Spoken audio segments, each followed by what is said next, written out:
Շնորհակալություն ազգային ժողովի մեծարգո նախագահ, արգելի գործընկերներ, երեկ ազգային ժողովի պու խմբակցության պատգամավորներից մեկը,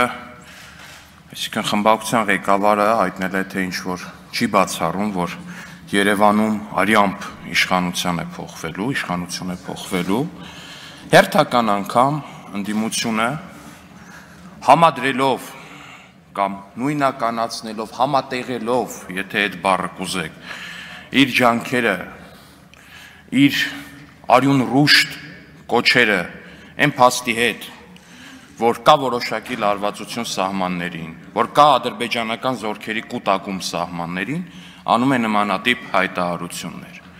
Այս ամեն ինչը արդեն այնքան է կրկնվել, որ նույնիսկ ծիծաղելի չի, հարգելի գործընկերներ։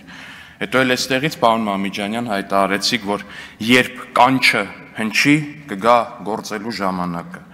Պարոն Մամիջանյան, ես կխնդրեմ այդքան պաթոսով չարթահայտվել եւ Viber-ի SMS-ներին կանչ չանվանել, որովհետեւ բոլորս էլ գիտենք, թե ձեր կանչ կոչվածը ինչի հետ եք, ինչ SMS-ների հետ եք, որ ստանում եք ամենայն հավանականությամբ Viber-ով, եւ ես վստահ եմ, որ մեր հայրենակիցների բացարձակ մեծամասնությունը անգամ գիտի, թե աշխարհագրական որ կետից եք ստանում այդ կանչերը։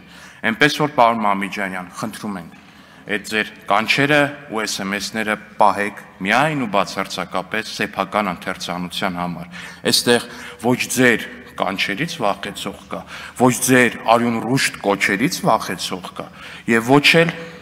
առհասարակ ձեզնից վախեցող կա։ Ու եթե ձեզ թվում է, որ ձեր քաղաքական ուժին, ձեր քաղաքական ուժի նախագահին հաջողվել է մարտի 1-ին իշխանության գալ արյուն թափելով, ու դա ձեզ երբևէ հաջողվելու է երկրորդ անգամ, ապա ձեզ